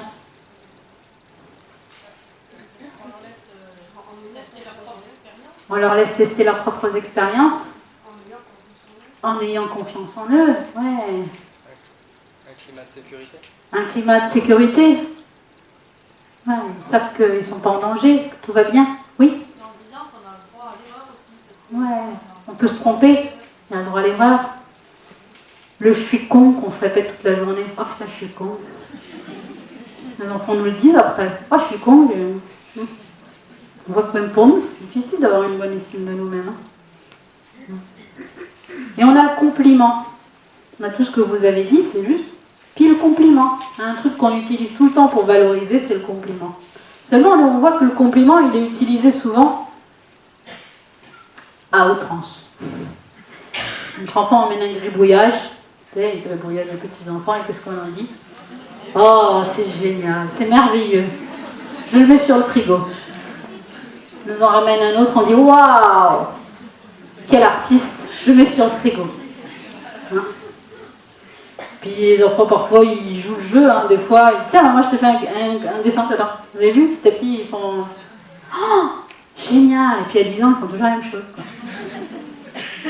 Ou bien on a aussi les enfants qui ont un peu plus de maturité parfois, hein, ils arrêtent de dessiner.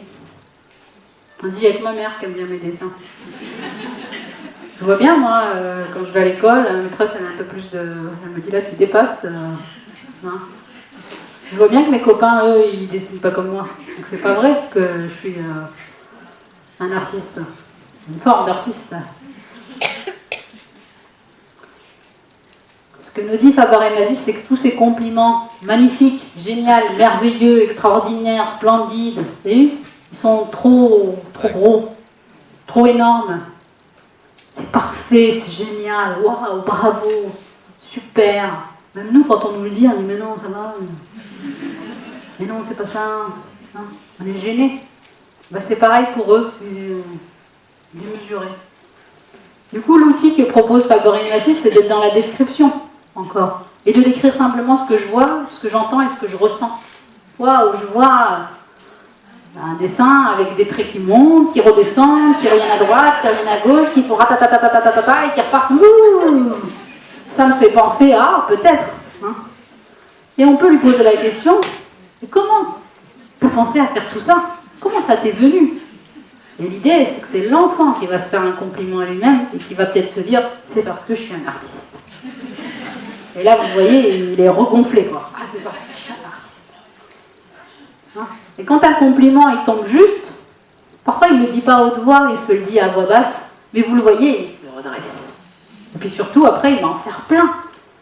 Il va faire plein de ratatatata, il va faire des traits qui montent, qui redescendent. Il a envie d'en faire, il a envie d'en faire. Moi, je me souviens, quand mon dernier, il avait juste 1 an et demi, on est allé au Futuroscope, et il y avait des toboggans, tout ça pour les petits. Mais il y avait un toboggan super grand, comme ça. Donc j'expérimentais cet outil que je venais de découvrir, là, la description. Compliment descriptif, ça s'appelle.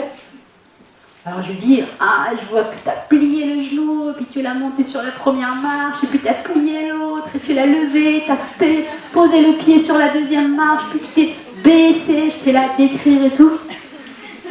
Comme ça, je tourne ma tête, je regarde là-bas, et puis je reviens, comme ça, mais vraiment en pouh, il était tout en haut là-bas. J'étais là, waouh!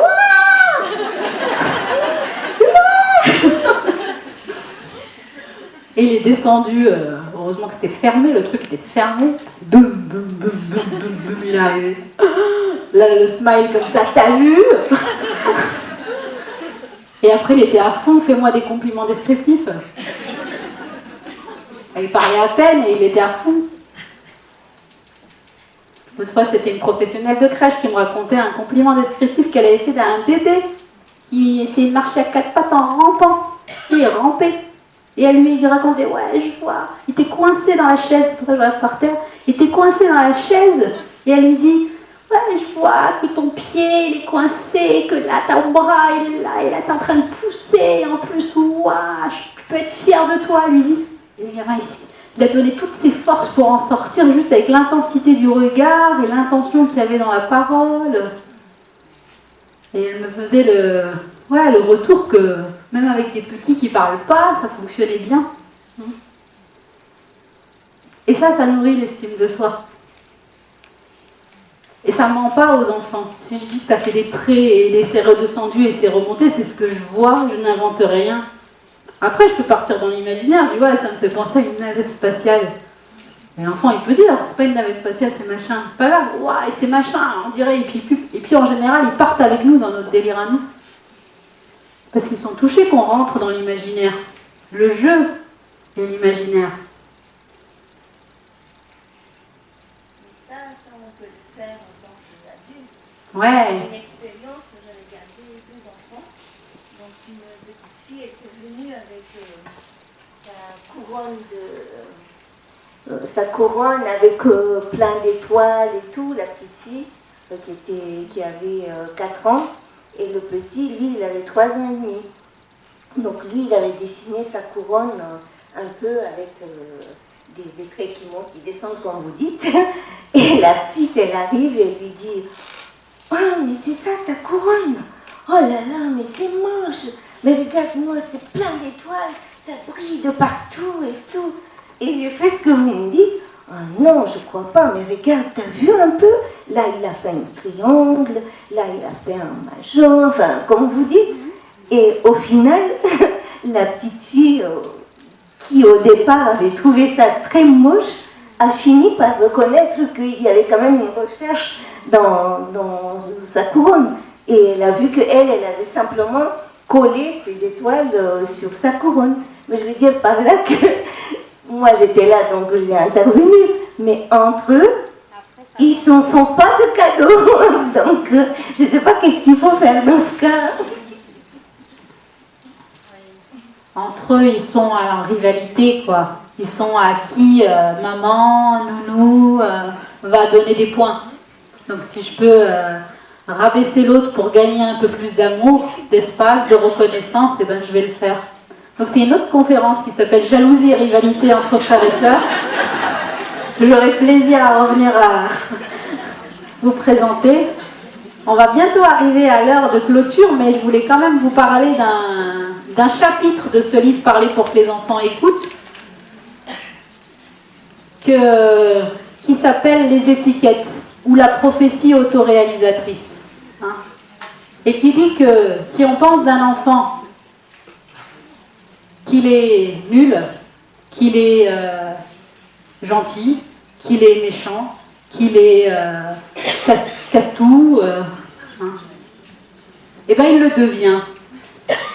Juste et pendant les ateliers, on fait des expériences entre nous, entre parents, et on voit avec quelle rapidité sur un jeu de rôle, le parent qui joue l'enfant devient ce que son parent pense de lui.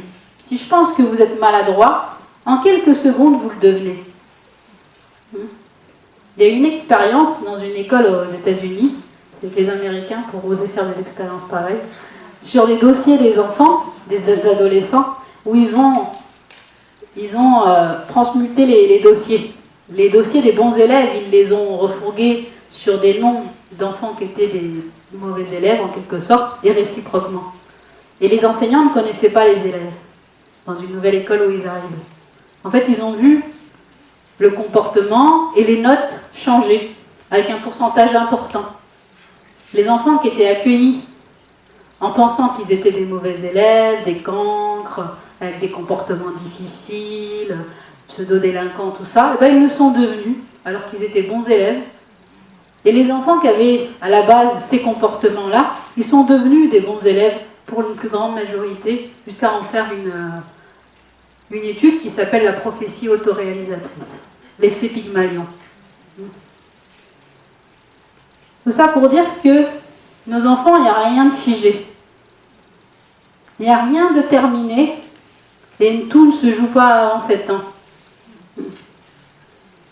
Et que le regard qu'on porte sur eux, qu'on soit parents ou professionnels, ça a une incidence énorme sur leur comportement, sur leur estime de soi et sur leur capacité d'agir. Et rien n'est figé et rien n'est fermé, quoi. Et que tout est à réinventer chaque jour et qu'on a des jours avec et des jours sans. Mais il y aura un autre jour encore. Ce qui est génial avec nos enfants, c'est qu'ils nous donnent toujours une chance supplémentaire. On ne l'aura pas avec tout le monde, ça. Mais les enfants, oui. Merci.